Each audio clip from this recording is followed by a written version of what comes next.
il y a des directions que nous devons prendre. Et ces directions sont spirituelles. À chaque fois que nous voulions monter à notre position, que nous devons prendre.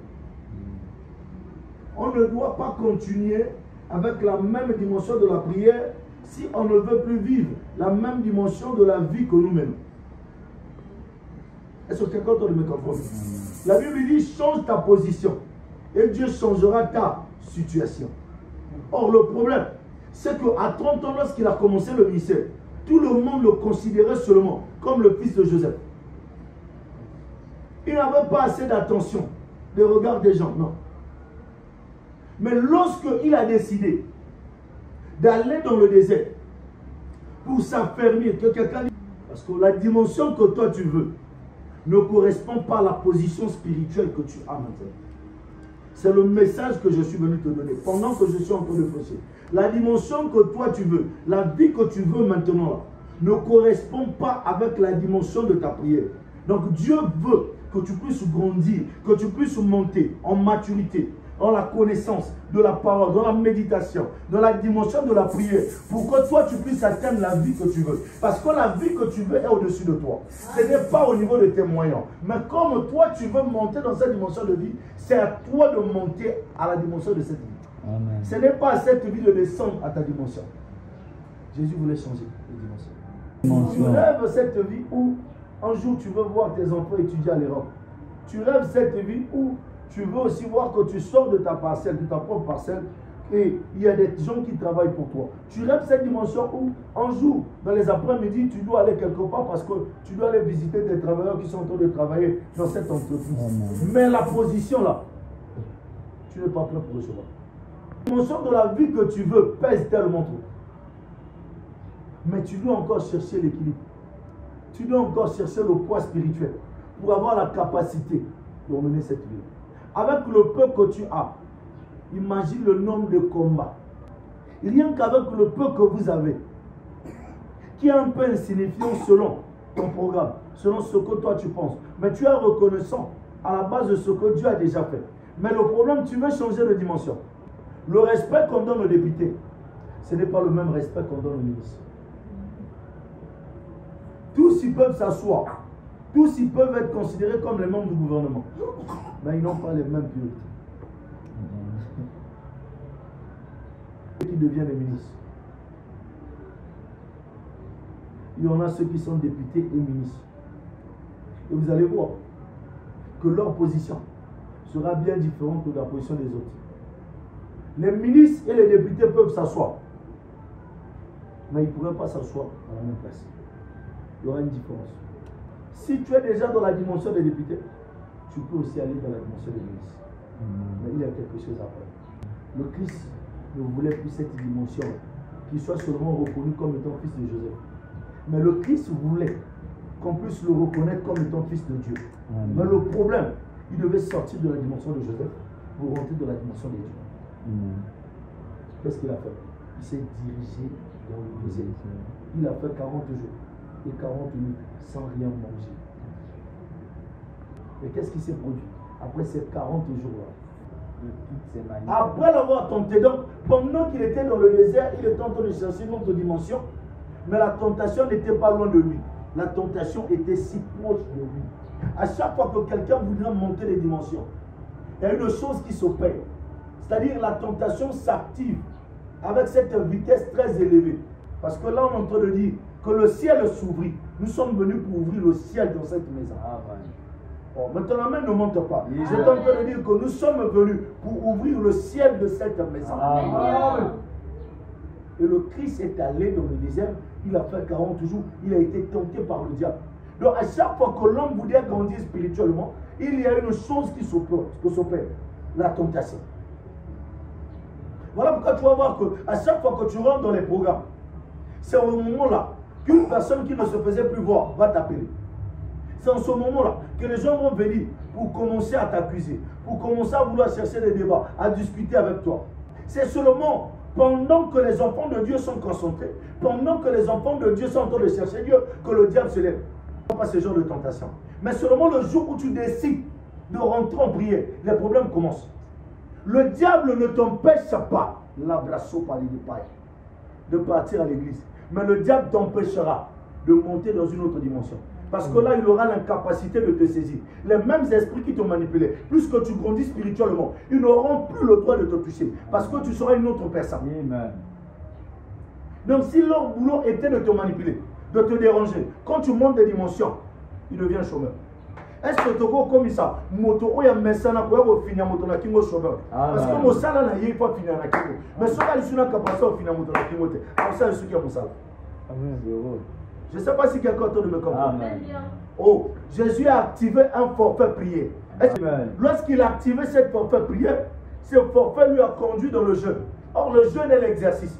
Or, à chaque fois que l'homme fait l'exercice de la musculation, chaque mouvement est en train de compter parce qu'il y a un développement musculaire. Amen. Mais lorsqu'on fait des exercices spirituels, il y a un développement spirituel. Amen. Ça veut dire quoi? Celui qui exerce la musculation, dans peu de jours, il doit changer sa garde-robe.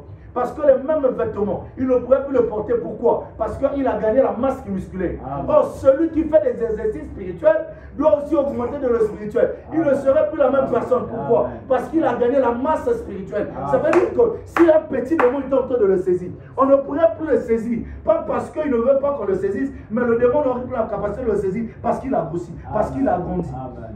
Ça veut dire quoi? Celui que je pouvais tenir comme ça hier, mais s'il fait les exercices musculaires, au lieu de le tenir comme ça, je vais chercher à le tenir maintenant comme ça. Ça veut dire quoi? Pendant que tu montes spirituellement, tu fais de tes ennemis les faits. Des personnes qui avaient le dessus sur toi ne pourraient plus avoir le dessus sur toi. Pourquoi? Parce que tu as grandi. Amen. Que quelqu'un dise parce que j'ai grandi. Parce que j'ai grandi. Parce que j'ai grandi. Parce que j'ai grandi. Les choses que tu avais l'incapacité de toucher hier, aujourd'hui tu pourrais les toucher. Amen. Parce que quoi? Tu as gagné la taille. Amen. Si tu veux toucher le plafond, si tu veux toucher le haut sommet, grandis encore. Amen. Que quelqu'un dise grandis encore. Grandis encore. Que quelqu'un dise grandis encore. Grandis encore. Pour grandir, ça veut dire si tu avais 1 heure de prière, il faudrait monter à 2 heures. Amen. Si tu avais 2 heures de prière, il faudrait monter à 3 heures. Amen. Si tu avais 3 heures de prière, il faudrait monter à 4 heures. Amen. Voilà pourquoi Jésus, qui n'avait jamais fait un jeûne, a commencé avec un jeûne de 40 jours. Amen. Il n'a pas commencé avec un jeûne de 1 jour. Il n'a pas commencé avec un jeûne de 2 jours. Mais non, lui, il a commencé directement un jeûne de 40 jours. Amen. Or, le 40 que je parle là est un chiffre spirituel. Est-ce que je peux parler à quelqu'un? Est-ce que je peux parler à quelqu'un? Et je peux parler à quelqu'un ici. Amen. Moïse est sorti de la maison de Pharaon quand il avait 40 ans. 40 ans après, c'est là ce qui vient croiser Dieu. Le problème est que la vie que tu veux ne correspond pas à la position que tu as prise. Donc si hier, tu étais dans la position courbée, tu ne peux pas soulever d'autre chose. Il faudrait que tu te redresses. Amen. Il faudrait que tu grandisses. Amen. Mais le Christ est allé faire 40 jours. Il a activé le forfait. Prier, forfait, jeûne. Parce que lui, il voulait communiquer maintenant. Plus avec les gens de sa maison. Plus avec les gens de son environnement. Mais il veut maintenant communiquer avec les gens qui n'avaient jamais eu l'habitude de communiquer. Amen. Voilà pourquoi le diable était venu le tenter. Cette tentation, c'était pour arrêter sa course spirituelle. À chaque fois que le diable vient te tenter, il vient pour arrêter ta course spirituelle. Amen. Plus que tu cours vite spirituellement, plus que ton physique doit obéir à ton spirituel. Amen. Ça veut dire que ton spirituel va commencer à emmener ton physique. Amen. Ça veut dire que ton spirituel va commencer à développer ton physique. Amen. Il y a des gens que je n'avais pas connus hier. Il y a des gens qui ne pouvaient pas me recevoir hier. Plus que j'ai grandi, ces personnes-là peuvent me recevoir. Amen. Pas à cause de mon identité, mais à cause de ma position. Amen. Amen. Il y a de ces choses qui ne peuvent pas arriver dans ta vie si tu restes dans cette même position-là. Je parle de quelle position? La position que tu mets toujours ta main comme ça les yeux. On dit, ah, il y en a pour nos colonies. Mais l'Éternel est en train de dire, mais qu'est-ce que cet enfant peut faire? Tu veux la grandeur? Commence à grandir spirituellement. Amen. Tu veux changer les dimensions? Commence à grandir spirituellement. Amen. Tu veux que la vie de ton mari puisse changer? Commence à changer son caractère. Amen. Je ne parle pas de son caractère physique, mais je parle de son caractère spirituel. Amen. Tu veux que ton mari puisse monter, commence à changer ses habitudes. Je ne parle pas des habitudes qu'il avait auparavant. Il avait l'habitude de faire, mais je parle des habitudes qu'il n'avait jamais fait. Amen. Les habitudes où le matin à 5 heures, le matin à 4 heures, vous allez commencer à Rabasoparia ensemble. Lorsqu'il veut sortir, vous allez encore prier pour donner la voix. Lorsque vous priez à 4 heures, c'est pour dire merci parce que tu nous as gardés. Mais nous sommes en train de recommander cette journée. Nous sommes en train d'établir des choses dans cette journée. C'est la dimension où l'Éternel est en train de t'attendre. Tu as habité une maison d'un niveau qui était dans la bassesse. Tu es sorti de là. Tu es parti dans une autre maison qui était aussi dans la bassesse. Mais tu es sorti de là. Dieu t'a donné une maison qui est dans les hauteurs. Amen. Ça annonce quelque chose. Amen. Dis 3 maisons. 3 maisons. Pourquoi le chiffre 3? Il y avait la première maison. La maison du célibat. La maison du chômage. L'arbre. Il y a eu une deuxième maison. La maison du mariage. La maison du travail. Mais quel est le nom de cette maison? Quel est le nom de cette maison? Quel est le nom de cette maison? Là-bas, tu dirais que c'était ma maison du mariage. Parce que après avoir quitté dans le mariage, je me suis rendu dans ma maison du mariage. Là où est-ce qu'on a déballé mes cadeaux. Là où est-ce que les gens sont venus me dire félicitations. C'était la maison du mariage. Quel est le nom de cette maison? C'est ta maison spirituelle. C'est ta maison de la grandeur. C'est ta maison de l'élévation. C'est ta maison qui va vivre les choses que tu n'avais pas eues auparavant. Le Christ est arrivé. Il a quitté la première maison, le Jourdain. La deuxième maison, le désert pour jeûner. Après l'avoir tenté de toutes ces manières, le diable s'éloigna de lui. Le diable s'éloigna de lui. Jusqu'à un moment favorable. Jusqu'à un moment favorable. Et qu'est-ce que Jésus maintenant faisait? Jésus revêtu de la puissance. Jésus revêtu de la puissance encore. Il y avait une première puissance. La puissance qu'il avait reçue par le biais du Saint-Esprit. La deuxième puissance. La puissance qu'il a reçue par le biais du jeûne et prière. Est-ce que quelqu'un est en train de me comprendre? Il y a une dimension où tu reçois la puissance parce que ton Père a imposé des mains sur toi. Mais une dimension où tu fais grandir cette puissance parce que tu as déjà la puissance. Ce que tu aimerais, que cette puissance puisse grandir. Et là, Jésus est parti pour jeûner pendant 40 jours. Amen. Le diable, l'a tenté, n'a pas pu. Parce que la dimension de Jésus était maintenant une autre dimension. Le diable a fini de le tenter. Le verset 14 nous dit quoi? Jésus revêtu de la puissance de l'Esprit. Jésus revêtu de la puissance de l'Esprit. Retourna en Galilée. Retourna où? En Galilée. Là où il avait. Avance. Et sa renommée se répandit dans tout le pays. My God. Écoutez. Le même Jésus, à 30 ans lorsqu'il a commencé le ministère, c'était le Jésus qui avait seulement cette renommée si petite. La renommée où on pouvait dire qu'il était le fils de Joseph. Lorsqu'il est parti dans le désert, il a jeûné, il a prié. Il retourna maintenant au Galilée. Là où est-ce qu'on le considérait comme fils de Joseph. Là où est-ce qu'on le considérait comme prudence simple. Mais là, il était en train de faire un retour. Dis retour. Et il retourna où? Avance. Retourna en Galilée. Et sa renommée se répandit. où? Dans tout le pays d'alentour. Et sa renommée répandit où?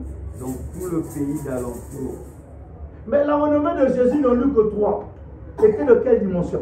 C'était la renommée de la dimension de la maison de son Père. Mais la renommée de Jésus, après son retour du désert, était la renommée qui touchait tous les pays d'alentour. Amen. Mais qu'est-ce qui s'est passé? Verset 15. Ok. Il enseignait dans les synagogues. Et il était glorifié par tous. Là, il a commencé maintenant à enseigner. Lui qui n'avait pas l'habitude d'enseigner dans les synagogues. Il a commencé maintenant à enseigner. Avance. Il se rendit à Nazareth. Il se rendit maintenant où? À Nazareth. Où il était élevé. Et selon sa coutume. Et il entra dans la synagogue. Lorsqu'on dit déjà et selon sa coutume, donc on pourrait remplacer le mot coutume selon ses habitudes. Est-ce qu'il y a des intellectuels? Selon sa coutume, il retourna dans ces synagogues et il a commencé à dire quoi? il entra dans la synagogue. Et il rentra dans la synagogue le jour du sabbat. Le jour du sabbat. Il se leva pour faire la lecture. Il se leva pour faire la lecture.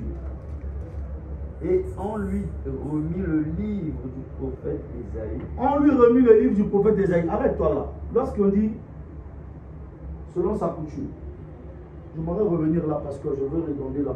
Le Saint-Esprit est en train de m'enseigner quelque chose. Amen. On dit selon sa coutume. Ça veut dire que selon ses habitudes. Mais dans ses premières habitudes, lorsqu'il se rendait dans ce synagogue, est-ce qu'il avait le droit de toucher la Bible et de lire? Non. Il pouvait s'asseoir à la place de tout le monde. On pouvait le bousculer. On pouvait le pousser. On pouvait aussi le critiquer. On pouvait aussi mal parler de lui. Mais parce que là, il lui manquait quelque chose. Quand cette chose s'ajoute, le respect s'impose. Il y a une dimension où tu commandes le respect. Du coup, tu veux le respecter. Mais il y a une dimension où on ne commande plus le respect. Mais le respect s'impose. Amen. À cause de la position. Amen. Il y a une dimension où tout le monde te salue au massa. Mais il y a une position qui va changer la salutation de ton ami. Amen. Au lieu de frapper ta main comme ça, il va te saluer. Amen. Mais est-ce que tu n'es plus son ami? En réalité, tu es son ami, mais tu n'es plus son ami. Amen. Et il doit être obligé de changer la manière de te saluer, la manière de te parler, Amen. à cause de la chose que tu as reçue. Amen. Amen. Est-ce que je peux parler à une personne? Amen. Il avait pour habitude d'y aller là-bas. Mais il n'avait pas pour habitude de s'asseoir là où il s'était assis ce jour-là. Il n'avait pas pour habitude de faire ce qu'il était en train de faire le jour-là. Les gens étaient habitués de te voir. Tu balayais ta maison. Tu étais là. Si Prudence n'est pas là, on dirait que sûrement, elle est partie au marché. Si Prudence n'est pas là, on devait dire sûrement, elle est partie rendre visite à sa maman.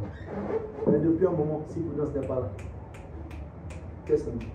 Elle est allée où? Auparavant, on disait, si elle n'est pas là, sûrement elle est partie au marché, ou sa grande soeur l'a envoyée. Si ce n'est pas sa grande soeur qui l'a envoyée, sûrement elle est chez sa maman. Mais aujourd'hui, là, ils auront des difficultés. Amen. Même le jour que tu ne partiras pas au travail, on dirait toujours qu'elle est partie au travail. Amen. Parce que tu ne seras l'ami des séminaires et des cultes. Amen. J'aimerais te dire une chose. Tu perds ses habitudes. Tu perds ta position que tu as. Dia, je suis fatigué. Je ne peux plus aller au lit de prière. L'Éternel du haut des cieux va te regarder. Mais l'enfant l'a oublié. L'activateur de sa bénédiction, c'est le lit de prière. Un jour, tu vas dire, je vais parler à la montagne. Le Seigneur, du haut des cieux, va dire, mais l'enfant l'a oublié. C'est les montagnes qui l'a donné cette position. Amen. Un jour, tu dirais que non, je suis fatigué, je n'irai plus les cultes de mardi. Le Seigneur sera en train de te dire, à un moment donné, tu es en train de prier mardi, jeudi et dimanche. Amen. Mais maintenant, tu ne veux plus prier les mardis, tu veux seulement prier les jeudis. Sandal, que quelqu'un dit sandal. C'est la dimension où on commence à perdre l'équilibre spirituel peu à peu, sans qu'on puisse se rendre compte. C'est la vérité ce que je suis en train de dire. Parce que à chaque fois que nous allons à l'école, nous partons pour apprendre une nouvelle chose. Amen. Le jour qu'on s'absente, on dit qu'on a manqué une leçon. Qu'est-ce qu'on doit faire? On doit aller recopier sur l'autre. Si on ne recopie pas, on aura du mal, lorsque les exercices vont arriver, d'accomplir ces exercices. Tu dirais que non, on n'a jamais fait cette leçon. Les autres reprendront que tu n'étais pas là. Tu vas perdre quelque chose. Amen. Tu vas perdre quelque chose. Est-ce que quelqu'un entend le comprendre? Là, le Christ s'est rendu maintenant dans le temple. On lui a remis le livre dont le prophète Isaïe avait écrit. Donc, rien que l'activation du forfait spirituel lui a donné une autre position. Et lui a placé maintenant à son niveau, à sa mission, au niveau de sa mission. Et là, on lui a remis le livre. Et qu'est-ce qui était écrit dans ce livre? Et on lui remit le livre. Et on lui remet le livre que le prophète Isaïe L'ayant déroulé, il trouva l'endroit où il était écrit. Le livre est grand. Le livre, c'est comme la vie d'une personne. Il y a des pages où tu es en train de pleurer en faisant basculer les pages. On m'avait dit je vais me marier, non, c'est pas ici. On m'avait dit je vais travailler, mais non, c'est pas ici. Tu avances, tu es en train de déballer le livre. Jusqu'à ce que tu tombes Amen. Amen. où il est écrit. Amen. Tu tombes sur le message de ta destinée. Amen. Tu tombes sur la révélation de ta destinée. Amen. Est-ce que quelqu'un entend de me comprendre? Amen. Ils ont déroulé le livre. Et il fait quoi? Et l'ayant déroulé, il trouva l'endroit où il trouva. était écrit. Or, le verbe trouver commence par le verbe chercher. Est-ce que je peux parler? Amen. Le verbe trouver commence par le verbe chercher. Celui qui veut trouver doit d'abord commencer à faire quoi? Celui qui ne cherche pas ne va jamais arriver au village qui s'appelle trouver. Le ont déroulé. Et il trouva l'endroit où il était écrit. Qu'est-ce qui était écrit? L'Esprit du Seigneur est sur moi. L'Esprit du Seigneur était sur qui? Sur Jésus. Est-ce que ce qu'il était en train de dire était faux? Non.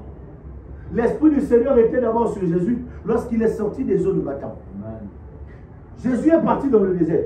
Lorsqu'il sortit du désert, il était encore rempli encore. Amen. Mais il était rempli de l'Esprit. C'était l'Esprit de qui? L'Esprit du Seigneur. Voilà pourquoi lui, il voulait parler au peuple. Mais il ne pouvait pas parler aussi longtemps qu'il ne devait pas trouver là où est-ce qu'on parlait de l'Esprit du Seigneur sur une personne. Amen. Parce que lui, il était maintenant l'incarnation de Dieu. Amen. Est-ce que quelqu'un entend de me comprendre? Il y avait le Saint-Esprit. Et il y avait l'Esprit de l'Éternel qui était sur lui. Il est en déroulé. Il trouva. Il dit, il y a il y a de ces choses lorsque tu vois sur quelqu'un. Il faudrait dire que ça c'est pour moi. Amen. Amen. Amen. Est-ce que tu as déjà trouvé ce que tu cherches? Est-ce que tu as déjà trouvé la maison de tes rêves? Si tu n'as pas encore trouvé la maison de tes rêves, le jour que tu voudrais construire, tu auras du mal à construire parce que tu n'auras pas un peu. Est-ce que tu as déjà trouvé la vie de tes rêves, ce que tu veux? Si tu n'as pas encore la vie de tes rêves dans ta mémoire, dans ta pensée, le jour que Dieu va t'élever, au lieu de commencer, tu vas commencer à chercher qu'est-ce que je dois faire. Ça va retarder le processus. Ça va retarder le processus. Il dit, il a déroulé là où c'était écrit quoi? L'Esprit du Seigneur est sur qui? Sur moi. Est-ce que c'est Jésus qui avait écrit ce passage? Tant que tu n'as pas encore retrouvé la révélation de ta destinée. Dis révélation. Révélation. Tant que tu n'as pas encore ouvert ton petit livre, dis petit livre. Là où est-ce que ta vie a été écrite? Qu'est-ce que Dieu avait dit à ton sujet? C'est ça le petit livre. Amen. Alléluia. Quand Ruben, on connaît son petit livre, on dit celui-là, c'est un prophète. Depuis son enfance, depuis le sein de sa mère, nous on connaît déjà. Mais lorsqu'il va grandir, vous devez le dérouler ce petit livre. Vous vous rappelez, ma papa, comment arriver à te faire ça à moi? Parce que tu as depuis la vie, comment il y a mais ce que yo, moi je me dis que yo n'est aux amours, aux prophètes, aux prophètes. Oh, il y a qui bon, on a beaucoup de formulaire secret. Il y a petit livre. Qu'est-ce qui est mentionné dans le petit livre de ta vie? Le petit livre, c'est la révélation complète de ta destinée. Amen. Là, il a trouvé le rouleau dans le temple. Le rouleau a été écrit par le prophète Ésaïe. Le prophète Ésaïe, c'est celui qui a annoncé la venue du Seigneur avec précision. Amen. Et il a trouvé l'endroit où on avait marqué l'histoire de sa vie. L'Esprit du Seigneur est sur moi. Car il m'a pour annoncer une bonne nouvelle aux pauvres. Il m'a envoyé pour guérir ceux qui ont le cœur. Il m'a envoyé pour guérir ceux qui ont le cœur brisé, pour proclamer aux captifs la délivrance. Pour proclamer aux captifs la délivrance. Et aux aveugles le recouvrement de la vue. Pour renvoyer libre les opprimés. Pour renvoyer libre les opprimés. Pour publier une année de pour grâce. Publier une année de grâce du Seigneur. Ouais. Et dit cette parole. Donc que vous venez d'entendre. Ça complique. La suite. Verset 20. Ensuite, il roula le livre. Il roula le livre. Assis. Le remit au serviteur. Et le remit au serviteur. Et s'assit. Tous ceux qui se trouvaient dans la synagogue. Tous ceux qui se trouvaient dans la synagogue. Avaient les regards fixés sur lui. Avaient maintenant les regards fixés sur lui. Lorsque la personne trouve la révélation de sa vie. Lorsque la personne rentre dans la saison idéale de sa vie, Amen. Le regard de tout le monde sera braqué sur qui? Sur lui. Et on est en train d'attendre qu'il parle. Lorsqu'il a déjà découvert, il a eu la connaissance, il a fermé le livre. Ce qu'il cherchait, il avait déjà trouvé. Il a déposé le rouleau. Il s'est assis. S'asseoir là, il a pris sa position. Amen. Et tout le monde le regardait. On attendait. On attendait. Et cette parole avance. Alors il commença à leur dire. Alors il commença à leur dire. Aujourd'hui cette parole de l'écriture que vous venez d'entendre est accomplie. Vérifiez, voir la révélation n'appelle pas l'accomplissement de cette révélation. Mais ce qui appelle l'accomplissement de la révélation, c'est la prise de conscience pour dire que cette parole est ma parole. Amen. Cette prophétie est ma prophétie. Amen. Comme c'est pour moi, ça commence aujourd'hui. L'heure déterminée pour l'accomplissement de ta nouvelle vie dépend de l'attitude que tu prends et de ton mental et de ce que tu penses et de ce que tu dis. Amen. Cette parole ne pouvait pas être accomplie sur lui-même.